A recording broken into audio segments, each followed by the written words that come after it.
구독과 좋아요, 댓글은 늘 야담상회에 힘이 됩니다. 야담상회 첫 번째 이야기 시작합니다. 조선시대 평안북도 정주 납청 지방에 방자육이 장인인 백첨지가 살고 있었습니다. 그는 전국에서도 알아주는 이름 높은 유장이었어요. 백첨지가 유기그릇을 만드는 노점은 평안북도 상권의 명소였습니다. 조선천지 내놓으라는 유기장인들이 진을 치고 있는 개성과 안성바닥에서조차 그 유명세가 널리 퍼진 알짜 중의 알짜 가게였지요. 이 백첨지가 녹여내는 노스의 질이 참으로 고급 중 고급이어서 젊은 시절에는 내수사와 상현에서 일한 전력이 있을 정도로 조선 제일이었답니다. 백첨지의 방자 기술이라면 조선에서는 그를 따를 장인이 없었기 때문에 그가 만들어내는 유기의 가격은 억소리가 나올 정도로 고가의 물건이었지만 양반님네들 혼수 목록에 빠지면 섭할 정도로 인기가 좋았습니다. 수요에 비해 공급이 턱없이 모자라니 물건값이 치솟는 것은 당연한 이치였지요. 한양 세도가며 권세가에서는 금은보화를 잔뜩 싸질머지고 혼수를 해가도 이 백첨진의 유기그릇이 혼수품에 들어있지 않으면 양반의 체면이 깎여나갈 정도였으니 참으로 그 위세가 드높기로는 말도 못할 지경이었습니다. 아이고, 내 삭신이야. 관절이라는 관절이 멀쩡한 곳이 없구만 기래. 아무리 몸이 박살나도록 일을 해도 주문을 맞추려면 시간이 영 모자라는구먼. 주문이 산더미처럼 쌓인 탓에 일이 잔뜩 밀려 집으로 돌아가지도 못한 백첨지가 노점에 딸린 방에서 쓰러지다시피 몸을 던지며 투덜거렸습니다. 그리곤 등을 붙이자마자 기절하듯 잠에 빠져버렸지요. 다음 날 아침 일찍 눈을 뜬 백첨지가 기지개를 펴며 방에서 나와 공방을 둘러보는데 거렁뱅이를 겨우 벗어난 듯한 웬 젊은 총각이 공방의 화덕 옆에서 자신이 잠들었던 흔적을 치우고는 빗자루로 그 자리를 깨끗이 청소하고 있는 것이 아니겠어요? 백첨지가 헛기침을 하며 인기척을 던지자 총각이 하늘로 튀어오르듯 화들짝 놀라며 몸을 돌렸습니다. 그 모습을 본 백첨지가 말했지요. 이 공방 주인인 나의 허락도 없이 월담을 하여 내 목숨보다도 귀중한 공방의 화덕 옆에서 잠을 자긴 하였으나 제가 더럽힌 자리를 말끔하게 소재하는 것을 보아하니 경우는 밝은 청년이로구나.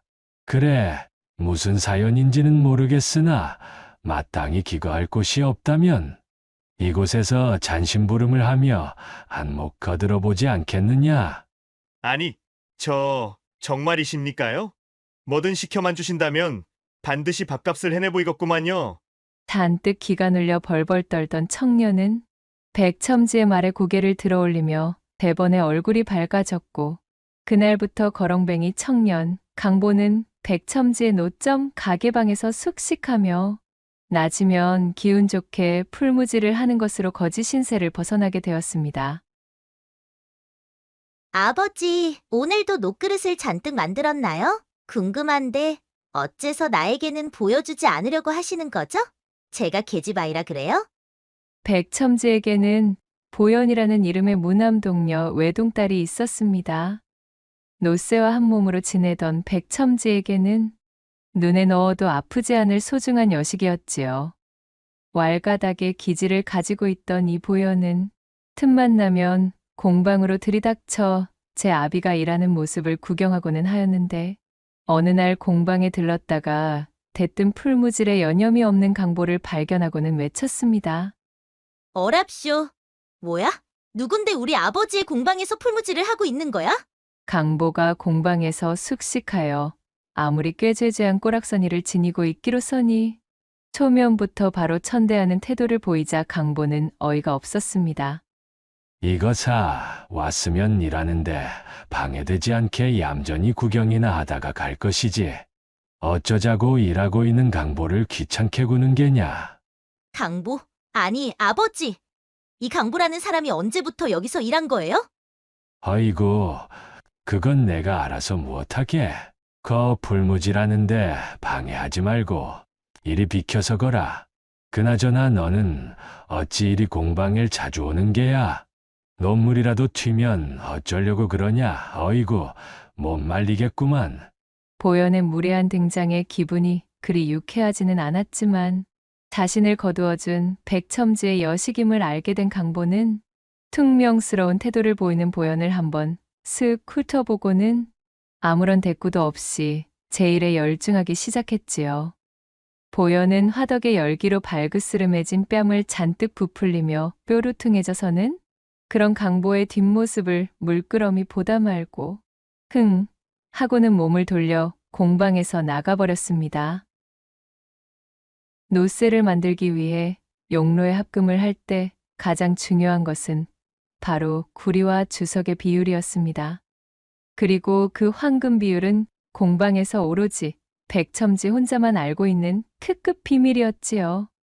이후의 공정에서 추가되는 몇 가지의 재료와 비법 역시 오직 백첨지만이 쥐고 있는 기술이었습니다.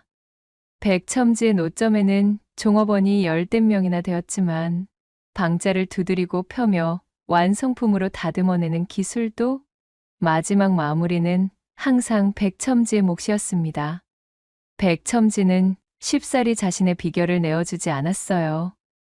방자육이 제작에서 가장 중요한 비법을 꽉 틀어진 백첨지가 못마땅하여 제자를 가장한 종업원으로 들어왔다 견디지 못하고 나가는 자들이 부지기수였으나 강보만큼은 마치 우직한 황소처럼 자리를 지켰습니다. 자신을 거둬준 백첨지를 은인으로 모시며 갖은 굳은 일도 마다 않고 묵묵히 자신의 존재를 키워나갔지요. 그렇게 서너 해가 흐르자 강보는 풀무지를 면하게 되었고 백첨지는 드디어 강보에게 초벌방자 기술을 전수해 주었습니다. 강보가 조실부모하고 어릴 때 거지로 연명하다 백첨지의 공방까지 흘러들어왔으나 백첨지 덕택에 봄바탕이 드러나게 되었답니다.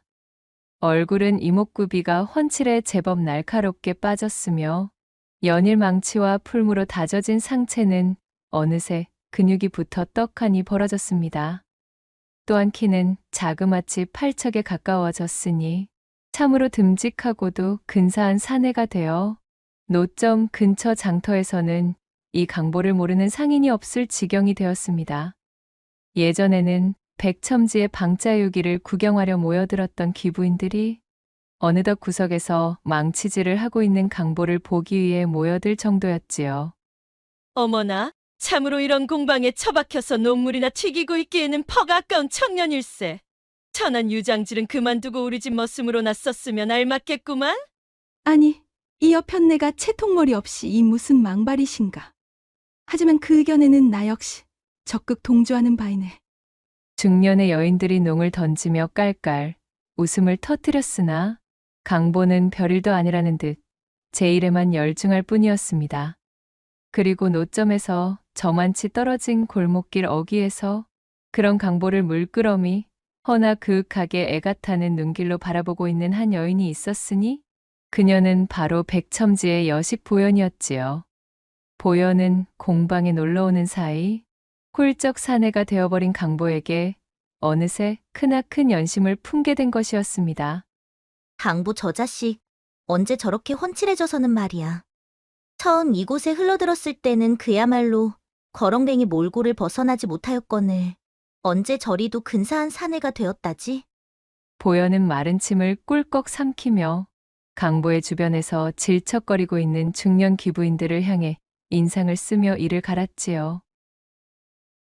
그러다 결국 어느 여름날 사달이 벌어지게 되었습니다. 점심때만 되면 강보는 지게를 지고 반마장쯤 떨어진 백첨진의 집에 가서 공방 인부들 먹을 점심밥상을 지고 오는 것이 일과였습니다. 그날도 용로에서 한창 합금 작업을 하다 점심때가 가까워져 점심밥상을 짊어지기 위해 집으로 달려가니 강보의 온몸에서 땀이 비오듯 했습니다. 집에는 마침 보현이 부엌에서 나오며 강보를 맞이했지요. 어휴, 얘 강보야. 몰골이 그게 뭐니? 누가 보면 땀으로 멱이라도 감은 줄 알겠구나. 어서 이쪽 우물로 오거라. 보현이 바가지를 들고 우물 쪽으로 앞장섰습니다. 예, 알겠구만요. 강보가 쭈뼛거리며 우물가로 따라서자 한여름 부엌에서 아궁이에 앉아 점심상을 장만하느라 땀을 한 바가지 흘린 보현의 치마가 찰싹 달라붙어 둔부의 굴곡이 그대로 드러나 있는 것이 아니겠어요? 강보는 난생 처음 두 눈으로 보는 여인의 적나라한 몸매에 깜짝 놀라 그만 하초가 뻐근해지고 말았습니다. 일밖에 모르고 살던 강보에게는 너무나 강렬한 진풍경이었지요. 아니, 얘 좀 봐. 뭘 그리 멍청이 섰어? 설마 등목할 줄 모르는 게니? 이리 와 엎드려 보렴. 보현은 키득거리며 우퉁을 벗어던진 강보의 등에 우물물을 퍼부었습니다. 고운 손바닥으로 강보의 등을 문지르다가 문득 밀어도 밀어도 끝이 보이지 않는 강보의 넓은 등짝에 매료되고 말았지요. 어쭈? 제법.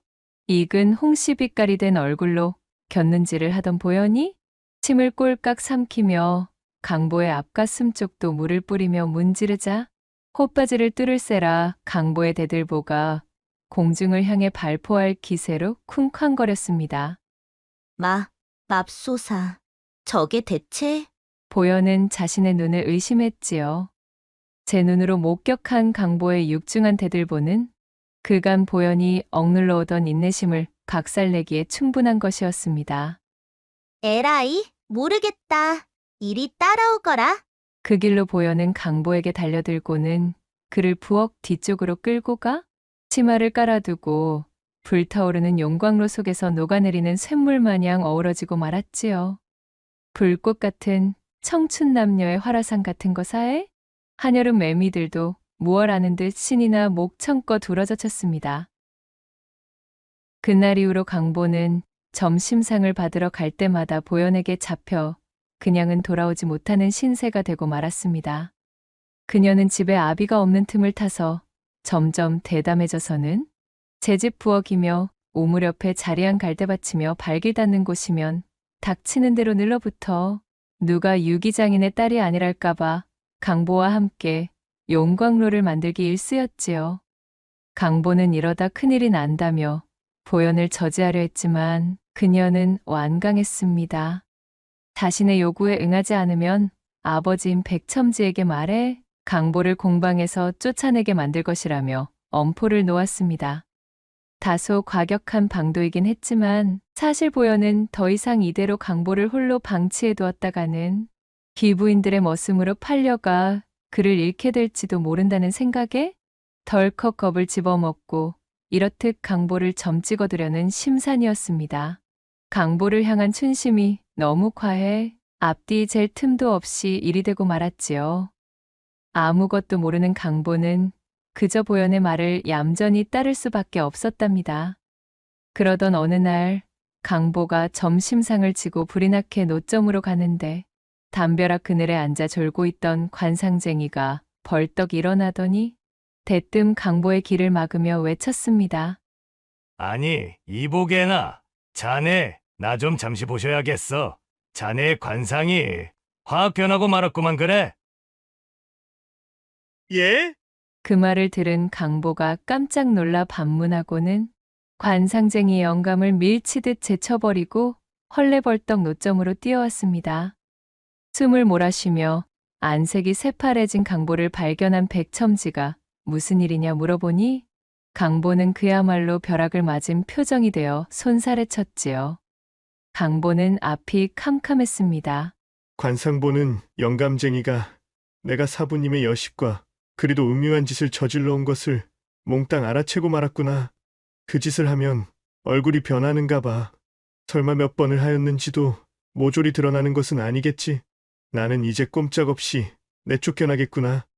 순진한 강보는 온갖 잡생각을 떠올리며 불안에 떨다가 우선은 관상쟁이 영감이 헛소리를 퍼뜨리고 다니지 못하도록 입막음을 하려는 것에 생각이 미쳐 그간 쓰지 않고 고이고이 모아둔 품삯을 챙겨들고 관상쟁이 영감에게로 향했지요. 강보를 발견한 관상쟁이가 키득키득 웃으며 그를 반겨주었습니다. 저기, 도사님, 부탁입니다요. 제발 아무에게도 이르지 말아 주십시오. 이 돈은 제 전 재산이나 다름없으니 이것으로 부디. 그 잡스러운 푼돈은 되었고, 자네 그 고개를 한번 들어보시게. 관상쟁이 영감의 말에 강보가 중죄를 저지른 죄인 마냥 푹 숙이고 있던 고개를 들자 그의 얼굴을 유심히 보던 관상쟁이가 말했습니다. 자네의 상이 그야말로 횡재수를 받아 팔자를 고쳐먹을 상이 되었구만. 자네의 팔자가 송두리째 바뀔 게야. 관상쟁이의 말에 그간 백첨지의 여식과 그렇고 그런 행위들을 한 것이 몽땅 들통난 게 아님을 알아차린 강보는 놀란 가슴을 쓸어내리며 한숨을 푹 쉰 뒤 말했지요. 아니, 영감님, 팔자를 고치다니요. 지금 제 형편이 어떤지 알기나 하십니까? 낮에는 뼈 빠지게 일하고 일하다 말고 뼈 빠지게 봉사하느라 육신이 모자랄 지경인디 겨우 세경 몇 푼 받는 놈이 이리 살아서 무슨 수로 팔자를 고친답니까? 강보의 말에 관상쟁이가 희죽거리며 답했습니다. 자네는 지금 주인을 위해 일하고 있지만 자네의 주인 역시도 지금 자네를 위해 일하고 있다네. 자네가 아주 예전에 지어놓은 복이 이제야 빛을 발하겠구만 그래. 도대체 그것이 무슨 뜬구름을 잡는 소리입니까요? 강보가 모르겠다는 표정으로 물었지만 관상쟁이는 강보가 내민 돈에서 엽전 하나만을 쏙 들어 빼가고는 복채는 이거면 되었네. 라고 말하며 웃더니 이내 사라져버렸습니다. 그날 밤 잠을 이루지 못하던 강보는 자리에 누워 관상쟁이의 말을 되뇌이고 있었습니다. 주인은 자네를 위해 일하네. 대체 이것이 무슨 소리란 말이여. 도통 알 수가 없구만. 강보는 천정을 올려다보며 골똘히 고민하다 새벽 늦게서야 겨우 잠을 이룰 수 있었지요. 그렇게 시간이 쏜살같이 흘러 몇 해가 더 흐르고 여름이 거의 끝나가는 늦여름과 가을의 초입 사이에 계절이 찾아왔을 때였습니다. 기력이 쇠한 채 장질부사에 걸려 비실비실하던 백첨지가 백약이 무효하여 위독해져 자리에 드러누웠습니다. 피골이 상접한 몰골이 되어서는 뭔가를 결심한 듯 조용히 강보와 보현을 자신의 앞에 불러앉혀놓고 말했습니다. 강보야, 지금부터 노쇠 합금 주조법과 방자 비밀을 전부 전수해주마. 잘 새겨듣고서 우리 노점의 명맥을 이어다오. 그리고 나이 딸 보현이를 잘 부탁한다. 내 너라면 믿고 맡길 수가 있겠느니라. 사부님, 어찌 그리 약한 말씀을 하신답니까요? 강보 너는 기억이 나지 않겠지만 사실 너와 나는 아주 예전에 한 번의 인연이 더 있는 사이였단다. 나도 최근에서야 내 목덜미 근방에 나 있는 흉터를 보고서야 너를 알아볼 수가 있었지. 내가 아주 어릴 적 이 근방에서 크게 물난리가 난 적이 있을 게다. 그때 나는 상의원에서 벗어나 이곳으로 돌아오는 중이었지. 개울을 건너기 직전에 내가 내 옷자락을 붙들고 나를 말렸었고, 나는 행색이 남루한 꼬마아이가 내게 동냥이라도 하나 싶어 너를 밀쳐내려 했단다. 그때 불어난 물이 개울가를 덮쳐 먼저 지나가던 사람들을 죄 휩쓸고 가버렸지 무엇냐. 놀란 내가 뒤를 돌아 너를 찾아보았지만 너는 어느새 자취를 감춘 뒤였단다. 내 목에 나 있는 그 흉터만을 내 기억에 선명히 남겨두고 말이다. 내 덕에 내가 목숨을 구제하여 지금까지 이리 호의호식을 할 수가 있었던 게지. 내가 부지런히 우리 노점에서 일해온 모습을 내 모조리 담아두고 있었단다. 너야말로 우리 노점의 후계자로 제격인 녀석이야. 그리고 보연아, 너는 강보 이사내를 보필하여 아비의 명맥을 이어주거라. 강보 이놈이 보기보다 훨씬 진국인 놈이니 이것저것 잴 필요 없이 내 서방으로 삼으면 아주 딱이겠구나. 백첨지의 말에 보여는 굵은 눈물만 뚝뚝 흘리고 있을 따름이었지요. 힘겹게 말을 이어나간 백첨지는 자신이 알고 있는 모든 비법과 기술들을 강보에게 전수해 주었습니다. 그리고는 이틀 후에 조용히 숨을 거두고 말았지요. 슬픔에 젖은 강보와 보현이 백첨지의 1년상을 치르고 난 뒤 보현은 강보를 집으로 불러들여 말했습니다. 강보야, 아니 서방님, 제 절을 받으셔요. 이젠 저희 지아비로 모시겠습니다. 그간 제 변덕에 어울려 주시느라 너무나 감사했어요. 이젠 제가 성심을 다해 받들겠사옵니다.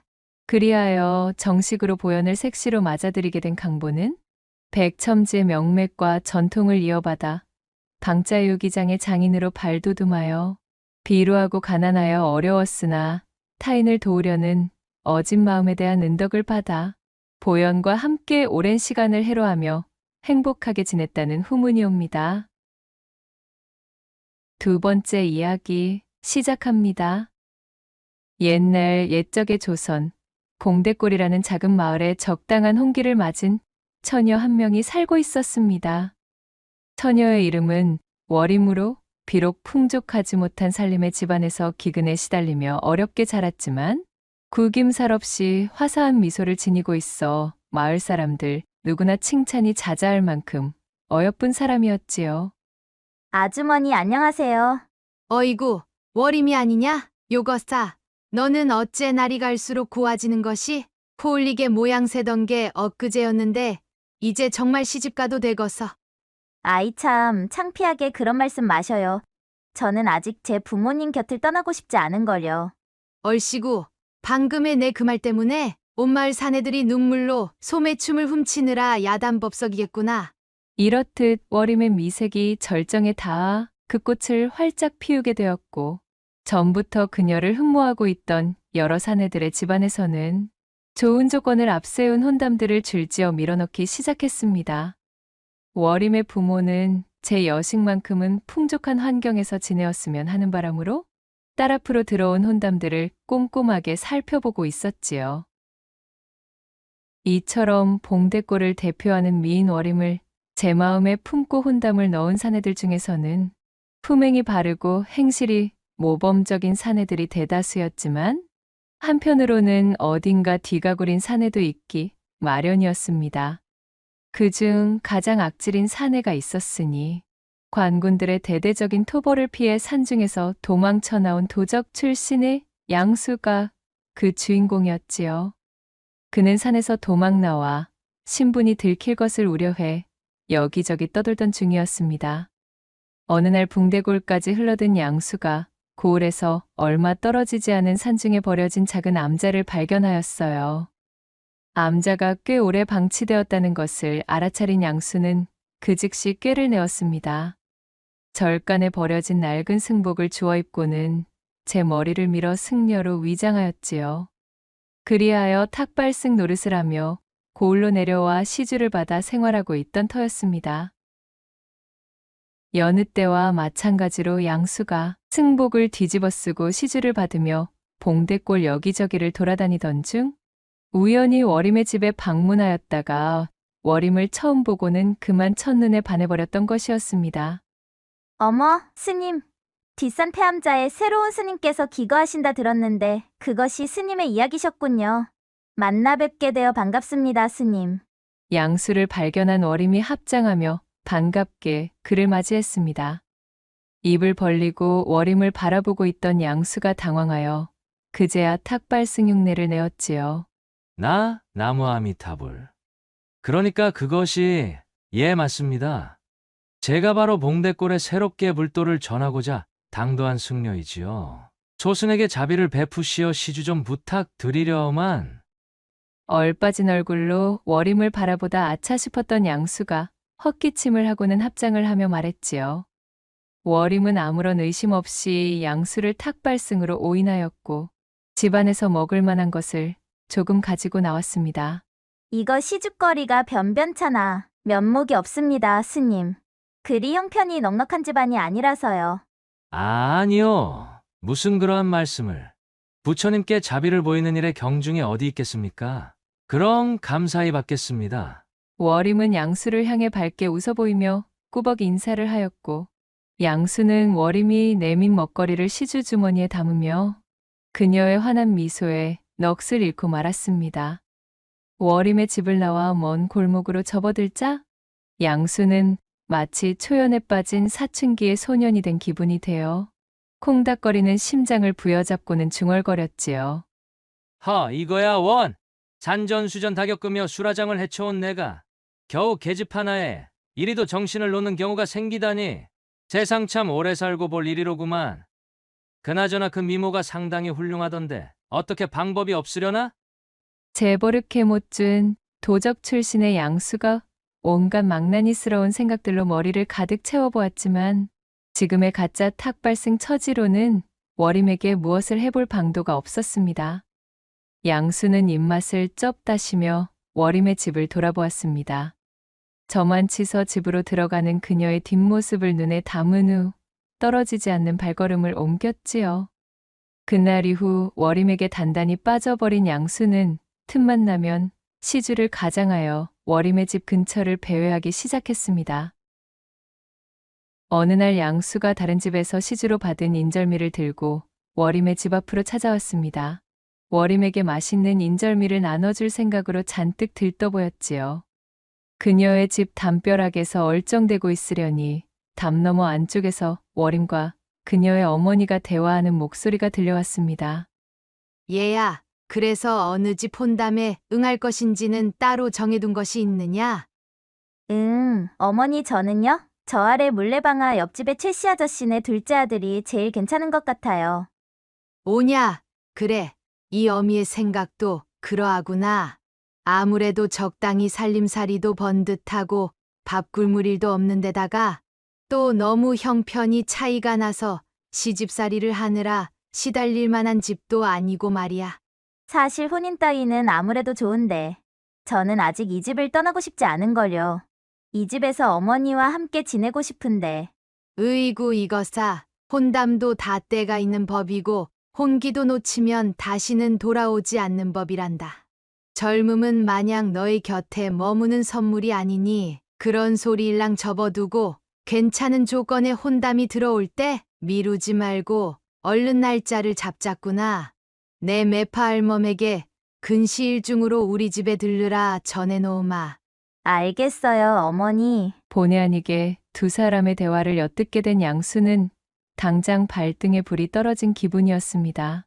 이대로 구경만 하다가는 워림이 최씨네 둘째 아들 놈인지 뭔지에게 넙죽 시집을 가게 생겼으니 말이지요.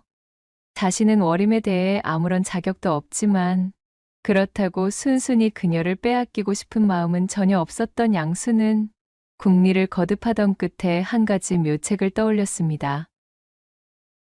이튿날 양수는 목탁과 염주를 챙겨 들고 워림의 집을 방문했지요.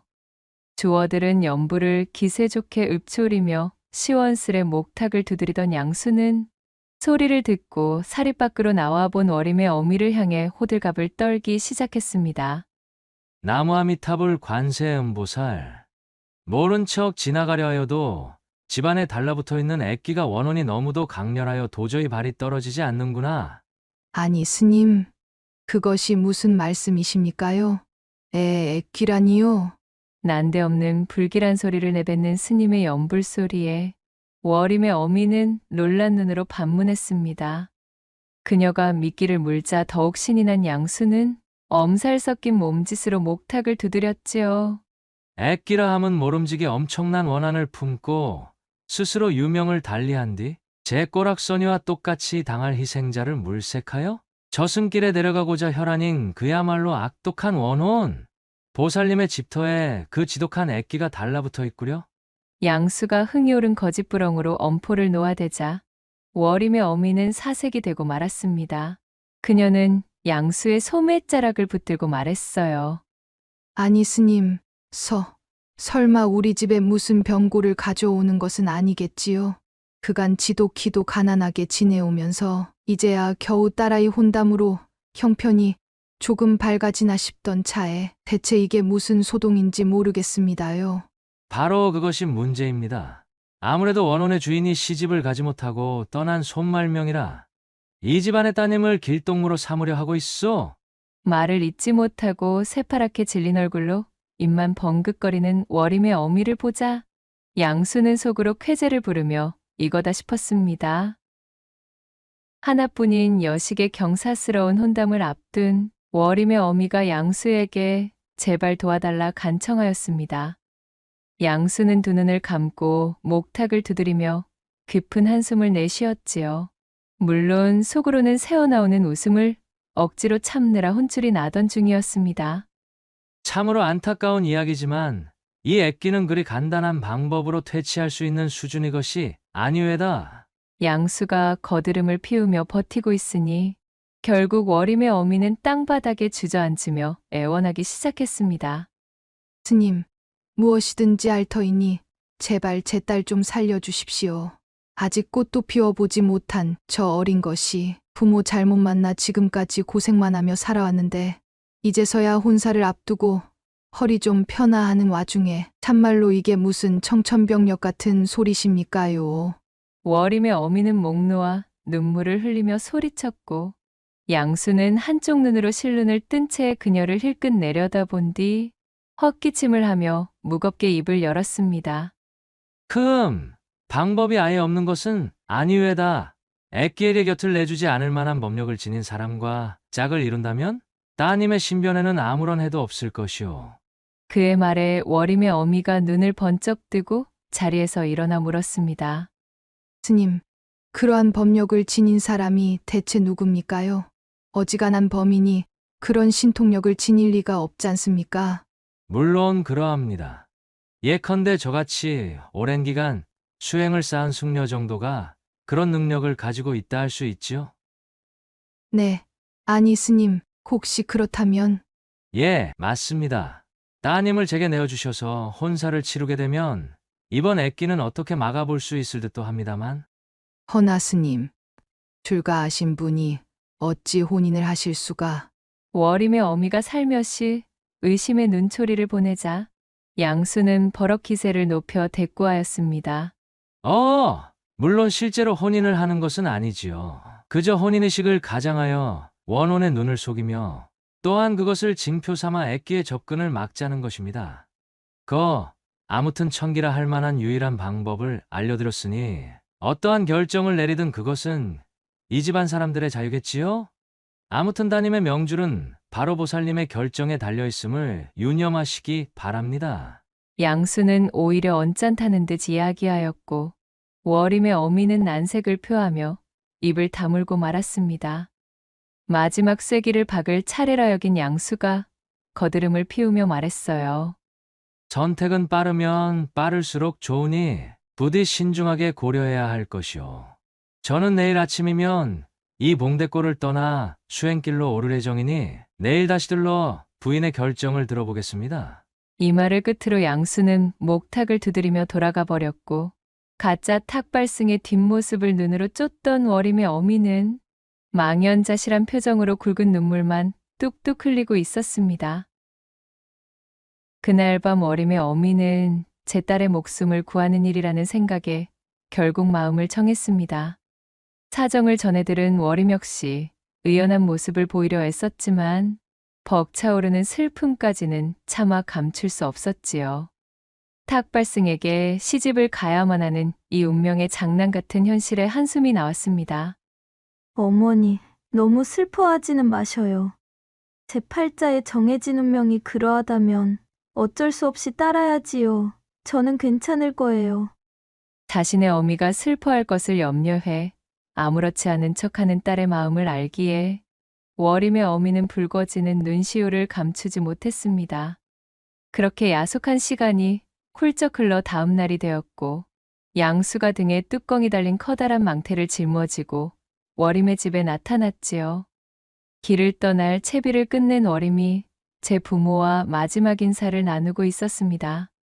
자신의 계략대로 일이 풀린 것을 확인한 양수는 입이 귀에 걸리는 것을 참기 위해 많은 노력을 기울여야 했어요. 그래, 마음은 정하셨는지요? 애써 침착한 모습으로 양수가 운을 떼자 슬픈 얼굴로 딸을 살펴보고 있던 워림의 어미가 모든 것을 체념한투로 말했습니다. 예, 스님. 변고를 피하기 위해서는 정령 이 방법밖에는 없질 않겠습니까? 부디 제 여식을 잘 부탁드리겠습니다, 스님. 나무아미타불 관세음보살. 그 점은 걱정하지 마시지요. 저 역시 함부로 천기를 누설하여 하늘의 뜻을 거스른 몸. 이미 워림낭자와 저는 운명의 한 배를 탄 것과 마찬가지입니다. 애끼에 대한 걱정은 하지 않으셔도 좋습니다. 저와 함께 멀리 떠난다면 애끼도 더 이상 따님께 달라붙는 일은 없을 테지요. 스님, 앞으로 모쪼록 잘 부탁드리겠습니다. 워림까지 앞으로 나서 자신을 향해 고개를 숙이자 양수는 이미 천하를 얻은 듯 심취하여 기세가 올랐습니다. 자, 워림낭자, 고을을 떠나 애끼의 영향이 닿지 않는 곳에 당도할 때까지는 조금 불편하시겠지만 이 망태 안에 계셔야 하겠습니다.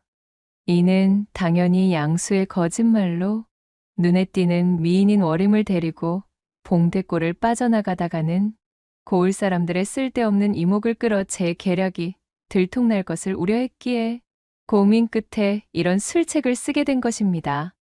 워림은 난처한 얼굴로 잠시 고민하다 이내 양수의 제안대로 망태 속으로 들어갔고 양수는 망태의 뚜껑을 닫아 외부에서 워림이 보이지 않도록 조치했습니다.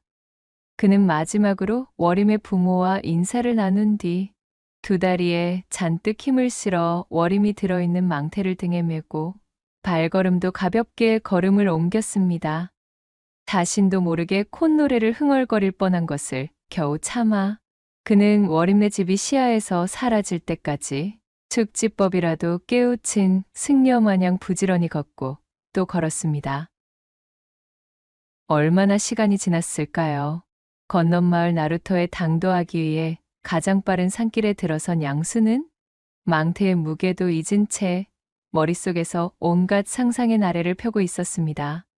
한때는 자신의 산채의 관군들이 들이닥쳐 모든 것이 끝나버릴 뻔한 도적놈이었으나 지금은 고을에서 가장 빼어난 미인을 제 아내로 삼아 아무도 모르는 먼 곳으로 도망쳐 살림을 차릴 예정인 새 신랑이 되었으니 그는 어깨춤이 절로 나오는 것이었습니다. 자고로 사람은 이 머리를 잘 써야 몸이 편하다. 이 말씀이지? 만약 내가 신분 좋은 집구석에서 태어났으면 이거 분명 영의정까지 해먹었을 제목인데 말이야. 양수는 속으로 이러한 생각까지 하며 쾌재를 부르고 있었지요. 바로 그때였습니다. 산세가 조금 깊어진다 싶던 찰나 수풀이 우거진 곳이 요란하게 흔들리며 소란스럽다 싶더니 잿빛의 늑대들이 고개를 내밀며 튀어나오는 것이었지요. 아니, 늑대! 이곳에 늑대의 서식지가 있었단 말인가? 양수는 깜짝 놀라 주춤거리며 뒷걸음질 쳤습니다. 어딘가 쫓기는 듯 보이는 늑대들은 눈앞에 양수를 향해 번뜩이는 송곳니를 드러내며 으르렁대고 있었지요. 졸지에 목숨을 위협받게 된 양수는 워림이 숨어있는 묵직한 망태를 메고서는 결코 늑대들에게서 도망칠 수 없다는 것을 깨달았습니다. 쳇! 아깝지만 별 수 없겠군. 일단은 내 목숨이 가장 중하니 말이야. 그는 야비한 눈빛으로 조심스럽게 망태를 땅바닥에 내려놓았습니다. 그러자 늑대들이 망태를 향해 모여들었고 킁킁대며 코를 박고 망태의 냄새를 맡는 사이 양수는 불이 나게 주랭랑을 쳐 저만치 떨어진 바위 틈의 뒤에 숨어버렸습니다. 늑대 중 한 마리가 망태의 뚜껑을 발톱으로 긁으며 열어젖히려던 때 수풀 속에서 바람을 가르는 소리와 함께 화살이 날아와 늑대의 옆을 스쳐 지나갔고 화들짝 놀란 늑대들은 꼬리를 말고 도망쳐버렸지요. 이윽고 수풀에서 사냥꾼 차림의 한 사내가 모습을 드러냈습니다. 이런, 놓쳐버렸는가?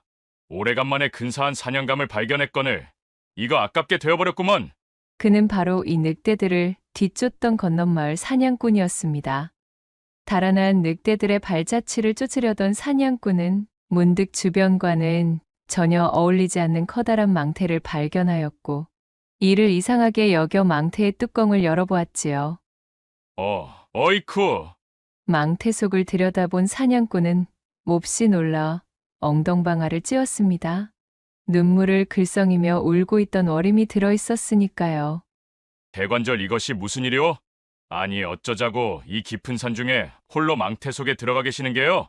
워림을 망태 속에서 꺼내주며 사냥꾼이 물었습니다. 그것이 사실은 워림은 그에게 그간의 자초지종을 말해주게 되었습니다. 그녀에게 모든 사실을 전해 듣자 순진한 처자를 꿰어 도망칠 목적의 사기극이었음을 단박에 알아차린 사냥꾼은 벌건 홍시처럼 얼굴을 붉히며 분노했습니다. 아니 이런 경을 칠 사기꾼 놈이 있나? 한편 멀찍이 떨어진 바위 틈 뒤에 숨어 상황이 정리되기를 기다리던 양수는 주변이 고요해지자 슬그머니 몸을 일으켜 망태가 있는 곳으로 다가왔습니다. 늑대들은 모두 돌아간 것인가? 망태의 상태도 멀쩡한 것을 보니 녀석들이 흥미를 잃고 멀리 달아났나 보군. 이거 정말 다행이야, 그래? 하마터면 애써 엮어놓은 월임낭자를 늑대밥으로 빼앗길 뻔했지 뭔가. 양수는 가슴을 쓸어내리며 희죽거렸습니다. 이윽고 워림의 상태를 확인해 보기 위해 망태의 뚜껑을 열었지요. 그리고 그 순간 망태 속에 들어있던 독사 수마리가 씩씩대며 양수에게 날아들었습니다. 상상치도 못한 독사들의 습격에 혼비백산한 양수는 멱다는 비명을 지르며 나자빠졌고 잔뜩 독이 오른 독사들은 양수의 팔과 다리, 입술 등 닥치는 대로 물고 늘어져 버렸습니다. 이게 대체? 온몸을 잔뜩 물린 양수가 이해할 수 없다는 표정으로 두 눈이 휘둥그레졌지요. 양수에게 실컷 화풀이를 한 독사들은 유유히 숲을 속으로 사라졌고 지나가느니 하나 없는 깊은 산 중에서 양수는 쓸쓸하게 땅바닥에 누워 꿈틀거릴 뿐이었습니다. 멀어지는 의식 속에서도 양수는 자신에게 벌어진 일을 정확하게 알아차릴 수 없었고 그렇게 그는 허망하고 비참하게 탁발승, 연극의 종지부를 찍게 되었습니다. 사실 조금 전으로 거슬러 올라가 보면 건넌 마을의 사냥꾼은 워림에게 내막을 전해 듣고는 양수에게 따끔한 벌을 내릴 필요가 있음을 깨달았지요. 그는 주변에서 작은 바위들을 모아서 워림의 몸무게와 엇비슷하게 맞추었습니다. 그리고는 망태 안에 던져 넣어 마치 워림이 속에 들어있는 것처럼 보이게 만들었어요. 이놈 어디 따끔한 맛 좀 봐라. 마지막으로 사냥꾼은 약재상에 팔기 위해 잡아두었던 독사들이 잔뜩 들어있던 주머니를 망태 속에 던져 넣고 뚜껑을 닫았습니다. 그리하여 사냥꾼의 친절한 안내를 받으며 하산하여 무사히 자신의 집까지 되돌아올 수 있었던 워림은 하마터면 사기꾼의 새치 혀에소가 머나먼 땅에서 사기꾼의 아내로 살 뻔한 위험으로부터 벗어나게 되었습니다. 그녀는 제 부모와 눈물의 재회를 가지며 서로를 얼싸안았고 사냥꾼에게도 깊이 감사 인사를 전하였지요. 그리고 그것이 새로운 인연이 되었으니 이것저것 혼담을 잴 필요도 없이 사냥꾼과 일사천리로 혼인을 맺어 두 사람은 이후로도 봉대골에서 가장 금슬이 좋은 부부로 오래도록 행복하게 지냈다는 후문이 옵니다. 마지막 세 번째 이야기 시작합니다. 하늘에 걸린 달이 뿌옇게 내린 빛이 퍼져 있는 옛 조선의 어느 날 밤, 어디선가에서 들려오는 젊은 처자의 한숨 소리가 고슬프게 구름 사이를 찢으며 들려오고 있었습니다. 소리의 주인공은 바로 유난히도 긴 속눈썹을 내리깔고 있던 소담이라는 이름의 처자였지요. 소담은 요즘 이런저런 생각으로 잠을 이루지 못하고 있었습니다. 자신을 거두어 돌봐주던 미봉댁이 결국 자리에 몸져 누웠기 때문입니다. 그녀가 이른바 어머니처럼 모시던 미봉댁은 하늘이 정해준 수명에 다가서 노쇠하자 그만 깊은 병세를 얻고 말았습니다. 어머니, 어서 기운을 차리셔야지요. 아직 창창하신데 이렇게 꾀병을 부리시기가 있나요? 애써 웃음 지으며 농 아닌 농을 섞어 말하는 소담의 눈가엔 어느새 눈물이 그렁그렁 맺혀 있었습니다. 소담은 자신의 친어미가 아닌 이 미봉댁을 어머니라고 부르고 있었어요. 그도 그럴 것이 소담은 본디 몰락 양반의 출신으로 군구파의 인사였던 소담의 아버지가 중앙정계의 혼란에 휘말려 살림 세력들에게 축출당해 집안이 풍비박산나게 되자 소담을 몰래 빼돌린 유모의 도움으로 겨우 그녀만이 화를 면하게 되어 멀리 탈출할 수 있었습니다. 졸지의 터전과 부모 가족, 친지들을 모두 잃고 갑작스레 세상으로 내던져진 소담은 양반의 여식으로 온실 속 화초처럼 자라왔기에 그야말로 야생의 바깥 세상에 대한 내성이 전혀 없었습니다. 든든한 버팀목이 되어주던 양반 가문의 배경이 사라지자 할 줄 아는 것 하나 없는 곱게 자란 규수가 험준한 세상을 버텨내기란 여간 힘든 일이 아니었지요. 내 비록 온갖 화를 입은 처지이나 한가로이 슬퍼할 겨를이 없구나. 일단은 목숨부터 부지하고 볼 일이야. 이대로 정신을 놓고 있다가는 바로 황천의 객이 되기 알맞겠어. 그나마 소담의 천성이 묻어나고 적응력이 좋았기에 양반 출신이라는 자존심을 그 즉시 내던지고 허들에 시리며 품삯팔이며 손에 들어오는 일은 닥치는 대로 주워 담으며 입에 풀칠을 해왔습니다. 서투른 솜씨와 쉽게 고갈되는 체력의 탓으로 한때는 제 발 아래에 내려보던 평민계급의 자들에게 험한 욕지기를 들어먹는 일이 비일비재하였지만 어찌되었든 복수며 제기며 내 몸 하나 건사하고 나서야 생각할 일이었으니까요. 그렇게 소담이 세류에 몸을 싣고 여기저기 떠도는 생활을 하던 와중 우연찮게 흘러든 곳이 이곳 다산골이었고 주막에서 식모자리를 알아보며 기웃거리고 있던 소담을 때마침 지나가던 미봉댁이 발견하여 제 집으로 들이게 된 것이었지요. 소담이 지내고 있는 다산골은 고을 이름에 걸맞을 만큼 풍요로운 출산이 잦은 곳이었습니다. 작은 마을치고는 꽤 높은 인구 밀도를 가지고 있어 노동력 또한 모자람이 없는 곳이었어요.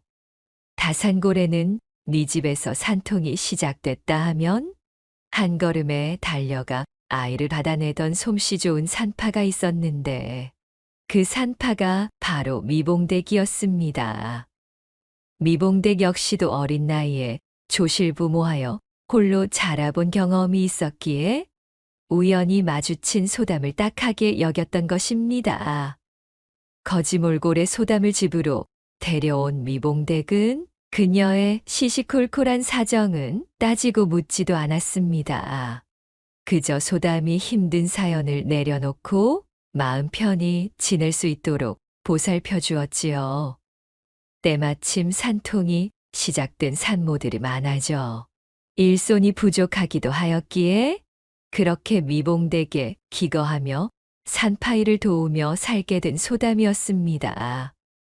그렇게 인연이 닿게 되니 어느덧 두 사람의 시간은 지체 없이 흐르고 흘러 여리고 어리던 소담도 어느새 훌쩍 나이를 먹은 처자가 되었고 그러는 동안 오랜 기간 소담을 걱정하며 병석에 누워있던 미봉댁은 끝내 눈을 감게 되었습니다.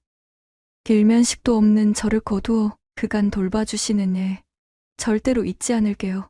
어머니, 부디 황천에서는 아무런 걱정이랑 말고 편히 쉬고 계시기를.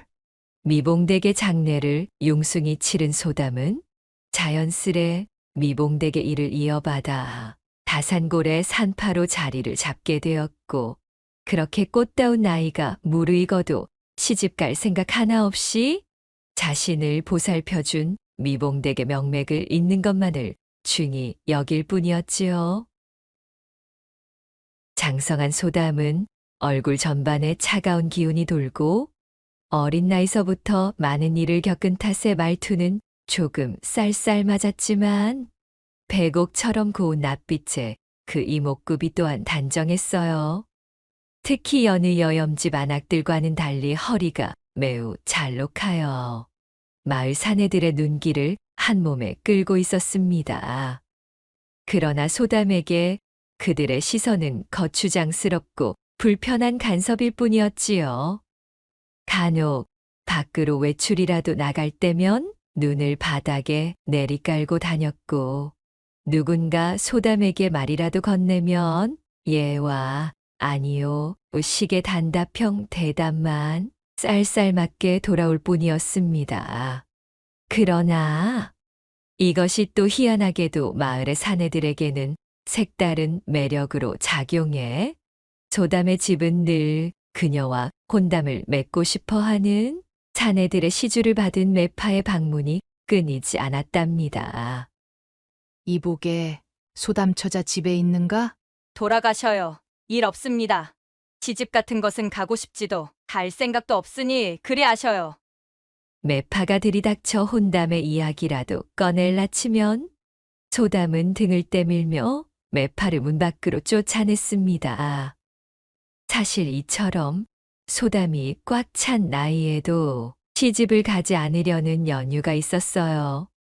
미봉댁의 배려로 그녀의 집에 자리를 잡아 그녀를 따라 산파일을 도우며 아이를 받으러 다니기를 수년째 지내다 보니 수많은 여인들이 출산을 위하여 버선을 제 입에 물고는 온몸에 굴다란 생땀을 쏟으며 몇 날 며칠 산통에 시달리는 것을 고스란히 지켜보며 성장했던 소담이었습니다. 또한 적지 않은 여인들이 아이를 낳다가 불의의 화를 입는 것 또한 심심찮게 보았기에 이 모든 사달을 만든 장본인인 남정네들, 사내는 모두 짐승과 같은 야만스러운 존재이며 상종할 이유가 없다는 것이 바로 이 소담의 가슴에 깊게 박힌 생각이었던 것입니다. 도대체 무슨 생각인지. 잠깐의 여흥 뒤에는 일이 힘들고 고통스러운 일들이 기다리고 있는데 어찌하여 여인들은 야음이 찾아오면 바보같이 사내와의 통정을 포기할 줄을 몰라 또다시 실수를 저지르고 만다는 것인가.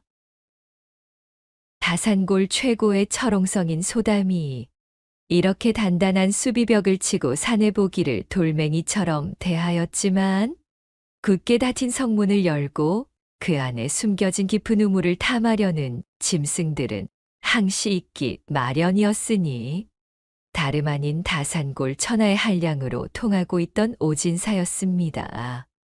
꿀을 바른 것과도 같은 미끈거리는 말솜씨와 잔꾀로 그가 점찍 어두운 여염집마다 아주 초토화가 되어버린다는 망측한 소문이 꼬리를 물고 쫓아다니던 장안 최고의 한량이었습니다. 내 진작부터 저 소담이라는 이름의 산파에 대한 소문은 익히 들어와 잘 알고 있지. 듣던 대로 굉장히 오묘한 매력을 풍겨대는 신비로운 여인이로고, 그러나 그 냉랭하고 철두철미하게 사내의 접근을 막아서는 태도가 가히 국경 성문에 걸어둔 빗장만큼이나 단단하고 굳게 걸려있다는 후문이던데. 이거 오래간만에 또 무적행에 처박아둔 승부욕이 활활 타오르며 나를 용솟음치게 만드는구나. 오진사는 자신의 턱을 쓸어 만지며 소담에 대한 열정을 드러내매 주저함이 없었답니다. 어찌하면 그녀에게 주술처럼 잠겨져 있는 사내에 대한 깊은 거부감과 그것을 우회할 수 있는 방도가 있을까? 다산골 골목어귀에 걸터 앉아 곰곰 생각에 잠겨있던 오진사가 자신의 무릎을 탁 치곤 덜떡 일어나며 외쳤습니다. 오호라, 얼씨구나. 아무래도 그 할멈에게 손을 벌리면 되겠구만. 오진사는 도포자락이 휘날리도록 발걸음을 놀려 다산골 경계 끝에 산자락 외딴집에 혼자서 기거하고 있는 노파 염씨의 집으로 찾아들었습니다. 접근하기가 쉽지 않은 산자락 안쪽에 집을 둔 염씨는 사람들과의 접촉도 끊은 채 홀로 유유자적 지내고 있는 마을 경계의 고령자 중 한 명이었지요. 이 염씨에 대한 신변이나 사연에 대해선 알려져 있는 바가 많이 없었던 다소 수수께끼에 쌓인 인물이었어요. 다산골 쪽과는 왕래가 크지 않아 다산골 주민 중 노년층을 제외한 대다수는 이 염씨를 잘 알지 못하는 경우가 많았습니다. 그리고 오진사는 바로 그 점을 이용하려는 것이었습니다. 가파른 산을 헤쳐오느라 제 집 앞에서 숨을 몰아쉬며 벌레를 씹은 얼굴이 되어 있는 오진사를 발견한 염씨가 빈정거림에 물이 오른 듯한 목소리로 말했습니다. 아니, 이게 누구시오? 한량 중에 한량이신 오진사 나으리 아니시오? 해가 서쪽에서 뜬단 말인가? 어인일로 오진사 나리께서 이 늙은 쇠뇌 누추한 거처까지 이리 몸소 찾아오셨소? 오진사는 대답 대신 땀을 닦으며 싱긋이 웃었지요. 그리고는 대뜸 도포자락에서 두툼한 엽전 꾸러미를 꺼내서는 염씨의 손에 덥석 쥐어주며 말했습니다. 원참, 그 표독스러운 혓바닥은 여전하시구려. 그러지 말고 이리 가까이 좀 와서 그 귀 좀 빌려줘 보시오. 이튿날 저녁 나절, 누군가 밖에서 소담의 집 살인문을 두드리며 요란을 떨고 있었습니다. 집에서 쉬고 있던 소담이 옷매무새를 가다듬고는 밖으로 나가보니 노파 염씨가 헐레벌떡 애가 다른 모양새로 안절부절 중이었지요. 뉘십니까? 무슨 일이신데 해가 저무는 시각에 남의 집을. 소담이 미처 말을 다 끝내기도 전에 염씨가 다급한 목소리로 말했습니다. 시집간 지 얼마 되지 않은 딸애가 배가 차올라 보름 전쯤 우리 집에 요양하며 해산하러 왔는데 진통이 시작되었는지 지금 아주 난리가 났다네. 좀 서둘러 나서 주시게. 염씨의 말을 들은 소담은 단박에 표정이 바뀌며 출산 준비 물품들이 들어있는 손보따리를 빠르게 싸들고는 외쳤지요. 이럴 것이 아니라 어서 앞장서셔요. 따님 상태가 그러하다면 지체하고 있을 여력이 없는 시간 싸움입니다. 그리하여 소담은 염씨의 안내를 받아 산허리를 돌아 산자락에 위치한 외딴집까지 부지런히 걸음을 옮겼습니다. 그녀는 산중에 홀로 지내던 노파 염씨와는 그간 일면식도 없었기에 산기가 찾아온 딸이 있다는 염씨의 말에 아무런 의심도 없이 따라 나선 것이었지요. 이윽고 염씨의 집에 도착하여 살인문에 들어서자마자 방 안에서는 통증에 잔뜩 지쳐 끙끙 앓는 듯한 소리가 흘러나오고 있었습니다. 자, 어서 시작하십시다. 할멈은 따뜻한 물과 깨끗한 천을 준비해 주시고. 노련한 움직임으로 염씨에게 이것저것 주문을 하며 방 안에 들어선 소담은 칠흑처럼 어두워 아무것도 보이지 않는 방 안을 확인하고는 당혹스러운 표정이 되어 말을 이었어요. 아니, 일이 어두워서야 아무것도 보이질 않는데 첩첩산 중이라 빛이 전혀 닿지를 않으니 아무래도 안 되겠어요. 산모를 돌보려면 최소한 뭔가 좀 보여야 일을 시작할 터인데. 애타는 자신의 외침에도 염씨가 대답이 없자 소담은 염씨를 채근하며 다시 한번 소리쳤지요. 저기 할멈, 촛불이라도 좀 켜시든가 아니면 호롱불 심지라도 좀 올리셔야 될 것 같은데요. 그러자 잠자코 듣고 있던 염씨가 능청스럽게 대답했습니다. 우리 집에 초같이 귀한 물건은 없고 호롱불 심지도 어디에 처박혀 있는지 기억이 가물가물하네.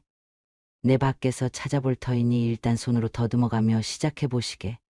아, 산파 양반이야 하도 많이 받아보았으니 손에 이거 있지 않은가? 불을 밝힐 것을 찾아본답시고 나간 염씨를 뒤로 하고 출산통에 신음소리만 가득한 컴컴한 방에서 소담은 더듬더듬 방바닥을 짚어가며 이불 속에 누워있는 산부를 찾아냈습니다. 자, 나는 다산골 산파로 있는 사람입니다. 출산을 돕기 위해 왔으니 힘드시겠지만 조금만 참으셔요. 내가 신호를 주면 그때부터는 바로 힘을 주시면 됩니다.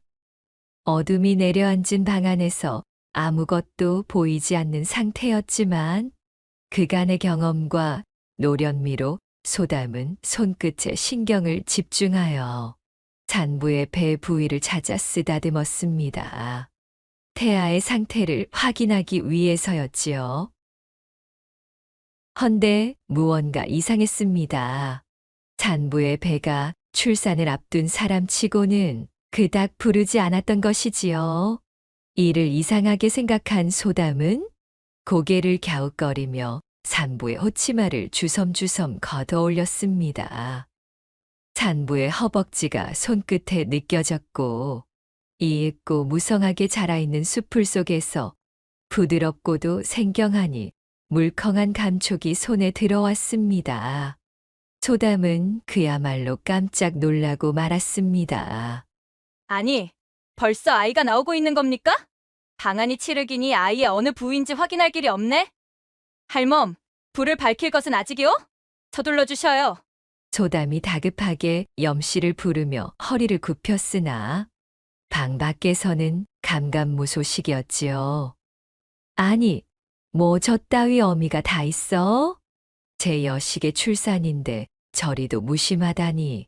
그리 생각하고는 혀를 차며 이맛살을 찌푸린 소담은 어쩔 수 없이 손끝에 더욱 신경을 집중하여 그간 몸으로 다져온 감각들을 총동원해 아이를 받을 준비에 돌입했습니다.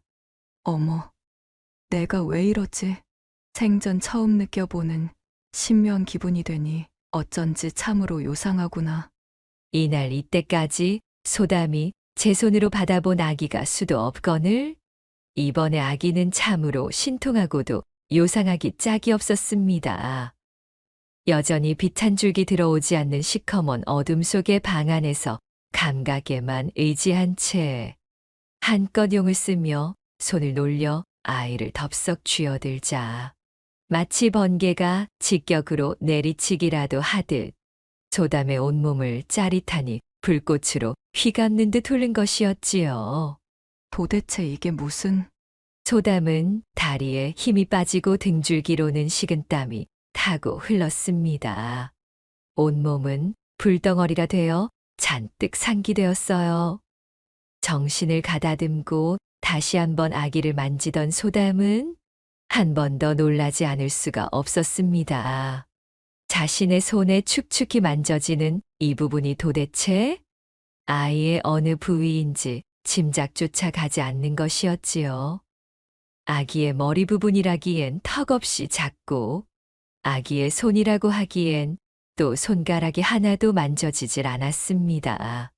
양수로 추정되는 액체가 듬뿍 묻어 소담의 손 안에서 미끈미끈대며 요리조리 움직이고 있는 이 부위는 도통 신기하기 짝이 없는 형태와 일찍이 소담이 한 번도 접해보지 못한 촉감이었지만 희한하게도 그 온도만큼은 타는 숯마냥 뜨거웠습니다. 이 손으로 만져도 저 손으로 만져도 도무지 알 길이 없는 와중 소담은 점점 제 얼굴이 달아오르는 연유를 헤아리지 못하고 있었지요. 그러자 지금까지 잠자코 있던 산부가 몸을 쓱 움직여 소담에게 다가섰습니다. 칠흑의 어둠 속에서 산부의 손에 이끌린 소담은 마치 비몽사몽과도 같은 형세가 되어 대체 내가 왜 이러지? 라는 소리만을 중얼거리며 눈을 지그시 감고 방바닥에 몸을 뉘기에 이르렀지요. 이 어두운 방에서 소담의 손에 맡겨져 있던 염씨의 딸이자 산부.